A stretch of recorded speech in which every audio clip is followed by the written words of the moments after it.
Okey, kita lihat pula bagaimanakah nak mengaplikasikan prinsip inventif bagi kaedah pemisahan masa. Okey, ada 7 cadangan prinsip inventif bagi kaedah pemisahan masa, iaitu yang pertama, kedinamikan. Okey, dinamik.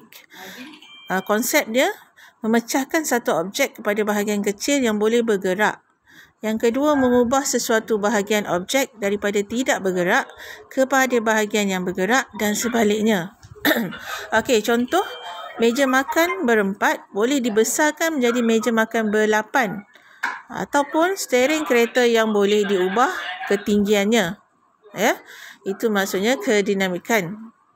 Yang kedua, tindakan awal. Konsep dia melakukan tindakan awal untuk mengawal risiko.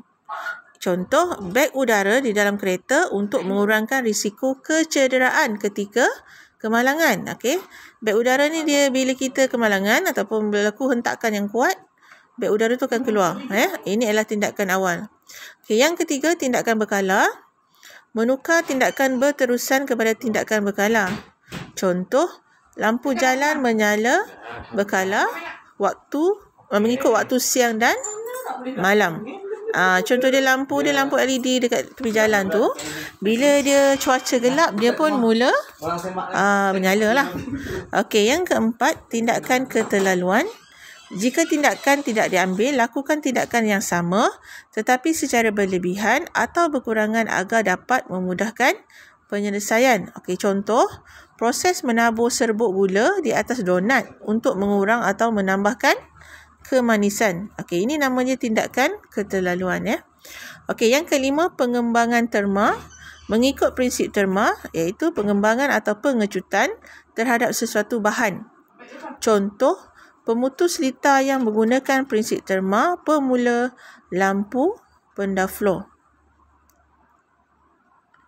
Okey, lampu pendaflor tahu lampu apa? Lampu Kalimantan, lampu yang panjang. Okey, yang keenam, pembuangan dan pemulihan. Konsep dia membuang bahagian yang telah menjalankan fungsinya. Contoh, kapsul ubat yang boleh larut. Okey, kapsul yang panjang tu yang dia macam plastik sikit, tapi bukan plastik, ya. Dia kapsul. Okey, bila kita makan ubat tu, kapsul tu akan larut. So, kita dah buangkan dia punya bahagian fungsi dia. Fungsi dia hanyalah nak untuk memegang ubat. Okey, kita nak letak ubat dalam kapsul tu. Bila kita telan ubat, kapsul tu akan larut. Hilang dah kapsul tu. Okey, yang ketujuh, tindakan berterusan yang berfaedah. Okey, penerangan konsep menjalankan sesuatu kerja secara berterusan. Okey, contoh, jana kuasa elektrik, mesin pelelas. Okey, jana kuasa elektrik dia menjana kuasa elektrik supaya elektrik sentiasa ada. Mesin pelelas ni ialah mesin, bahasa Inggeris ni sander. Sander ni ialah kita nak melicinkan permukaan kayu. Mesin pelelas. Okey, jadi tindakannya berterusan yang berfaedah. Okey, akhir sekali, bagaimana kita nak menjustifikasikan cadangan perubahan reka bentuk berdasarkan prinsip pemilihan prinsip inventif. Okey, setelah kamu memilih prinsip inventif yang sesuai, sama ada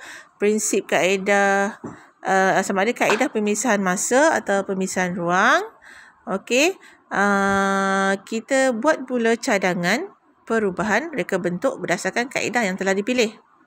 Okey, objek. Contohnya objek meja, pencanggahan fizikal dia berat melawan ringan, ya. Okey, situasi dia, meja perlu berat untuk menampung beban yang banyak dan perlu ringan untuk dialihkan. Okey. So maksudnya, kalau nak letak barang banyak atas meja, meja perlu berat supaya dapat menampung beban. Tapi kalau nak alihkan pula, perlulah meja yang ringan. Soalan, kita perlu tentukan, kita perlu membuat soalan, bertanya soalan supaya kita dapat tentukan kaedah pemisahan ruang atau masa. Okey, soalannya, adakah meja perlu berat dan ringan pada masa yang sama? Tidak. Okey, kalau tidak, ia adalah kaedah pemisahan masa. iaitu meja digunakan untuk menampung beban dan dialihkan pada masa yang berlainan. Okey, ia adalah kaedah pemisahan masa. Okey, meja yang berat biasanya kukuh untuk diletakkan buku-buku, sebuah komputer, sebuah pencetak dan sebagainya. Okey, kenapa meja menjadi kukuh? Kerana kaki meja dibuat daripada besi. Okey, itu ada contoh. Kaedah ini dapat menyelesaikan masalah meja yang tidak stabil akibat menampung beban yang banyak. Okey, penyelesaian masalah di atas telah menimbulkan masalah lain pula. Masalah berlaku apabila meja hendak dialihkan ke sudut lain. Okey, dia dah selesaikan masalah. Masalah dia ialah nak menampung buku yang banyak. So, meja kena berat. Tapi timbul masalah baru, iaitu meja hendak dialihkan ke sudut lain. Meja ini akan menjadi berat. Okey. Jadi, lebih ramai tenaga pekerja diperlukan untuk mengalihkan meja ini. Okey, kaedah yang pemisahan yang dipilih ialah kaedah pemisahan masa. Prinsip inventif yang dipilih sebagai penyelesaian masalah di atas adalah dengan menggunakan kedinamikan. Okey, apa kedinamikannya? Kaki meja boleh ditanggalkan daripada cantuman dengan muka meja yang menggunakan konsep ikatan skru boleh pasang dan buka. Okey, itu maksudnya cadangan. Apa kamu nak buat pada meja tu? Guna prinsip kedinamikan. Yang kedua, memasang roda pada hujung kaki meja agar mudah digerakkan. Okey, meja yang berat tadi, yang penuh dengan beban tadi, kamu nak alihkan ke tempat lain. Okey, kamu buat perubahan iaitu pasang roda pada hujung kaki meja agar kamu boleh alihkan ke tempat lain. Okey, so inilah maksudnya justifikasi cadangan perubahan reka bentuk berdasarkan pemilihan prinsip inventif. Okey. So, apa yang telah kamu belajar tadi? Pertama, kamu kena kenal pasti dan analisa percanggahan fizikal. Okey, dari segi saiz, beban dan ketinggian. Kemudian, kamu tentukan pula kaedah penyelesaian masalah inventif sama ada secara pemisahan ruang atau pemisahan masa. Okey, seterusnya kamu perlu cadangkan prinsip inventif yang akan kamu gunakan. Kalau kamu pilih kaedah pemisahan ruang, terdapat 7 kaedah pemisahan ruang.